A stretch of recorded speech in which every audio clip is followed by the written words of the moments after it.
NASA astronauts are on their way back to Earth after capturing this, well, stunning images of the moon that no one has ever seen before. The crew of Artemis II mission have travelled further from Earth than anyone in human history.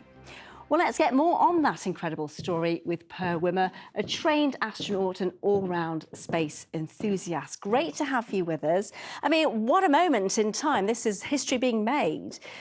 It's a really big deal, isn't it? It's a huge deal. I mean, we've all the records that you mentioned there, but the most important record that I'm looking forward to has yet to come. Okay. And that is actually re-entry, because the Artemis vehicle is going to go in at a deeper incline than normal. Yeah. Why is that? Because Artemis I had problems with a heat shield. Sure. So this is the difficult bit and probably the most dangerous part of the whole mission. So in order to minimize the exposure for the gases to come in, they're going to come in shorter at 40,000 kilometers an hour. Can you imagine going into the Earth like that? I mean, it's incredible, isn't it? I mean, this is very different to Apollo, but that excitement's still there. I mean, we didn't land on the moon, though. I mean, just talk us through why that was the case. Well, we choose to go to the moon. Yep. Not because it's easy, because it's hard, and that's what we do as human beings. We want to explore, we want to discover, and now finally we're back in the moon game again after more than 50 years. Apollo 8 is probably the closest in terms of flyby by the moon, and there were some very emotional moments. There were some emotional moments, and I wanted to talk to you about that actually, because they're quite pivotal in their own way, aren't they? Especially at a time when there's so much conflict around. I know, and there's one thing that space can do, and I think we have a lot of lessons to learn here on planet Earth. It is to unify. When they went, just as they went into the dark side of the moon, Victor Glover said, we are sending a message of love to all of humanity. Yeah. Sounds maybe a bit sort of cheeky, but it's real. And I think in this day and age, we need a lot of that, a lot of love, a lot of getting together. Even on the International Space Station, you have today Russians working together with Americans. So I would suggest that we put a lot of politicians up there. Oh my gosh. And probably money well spent. Well, you know no what? names mentioned. That's not such a bad idea. That's a whole new conversation, of course. And like you say, one of the stand-up moments was that 40 minutes when it all went dead. What will have been going through the astronauts' minds? So those 40 minutes were probably some of the best 40 minutes. People often ask me, aren't they afraid? Yeah, I imagine it would be quite frightening. Is it frightening? No, actually, as an astronaut, that's the best part of it. Really? Yeah, that's the best part.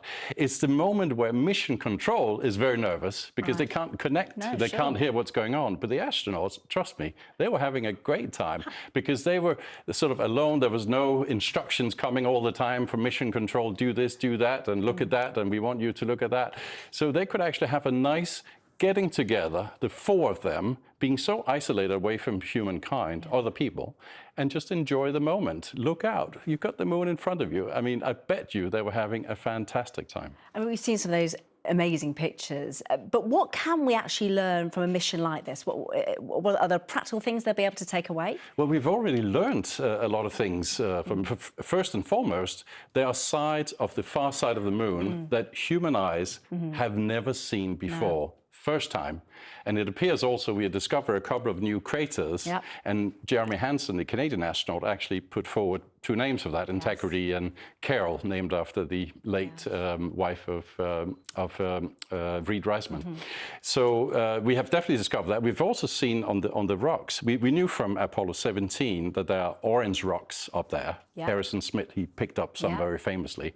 But we also saw on this mission that Jeremy actually spotted some brown rocks and also green rocks. So the geologists got very excited about that. When you look up at the moon, you see it almost as some sort of yellow, gray, and then dark. But there's a lot of colors up there, which tells us a lot about the history of the moon.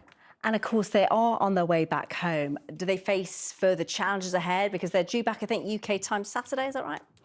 Yeah, they're due to land at 8 o'clock in the evening, New York time, but they'll be landing just outside San Diego. It'll be splashdown, and then it'll be picked up by a US Navy ship, and then sent back to Houston after that.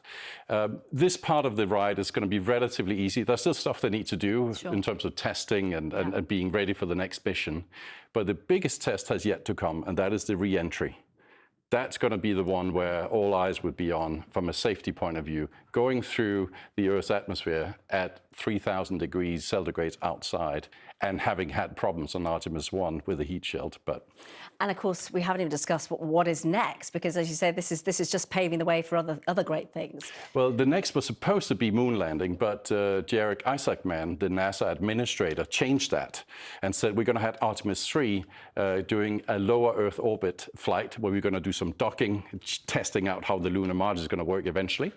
So Artemis IV, which is scheduled for 2028, yes, is going to be where we're going to put boots on the ground if we are ready with the lunar module. There are two being built, one by SpaceX, one by Blue Origin at the moment. We'll see if they're ready in time. But that's going to be the new Apollo 11 moment. You can say this was the Apollo 8. Yes, absolutely. And we're all part of that, aren't we? It's certainly going to inspire many people to come, I'm sure. Thank you so much, as always, Per Wimmer. Thank you.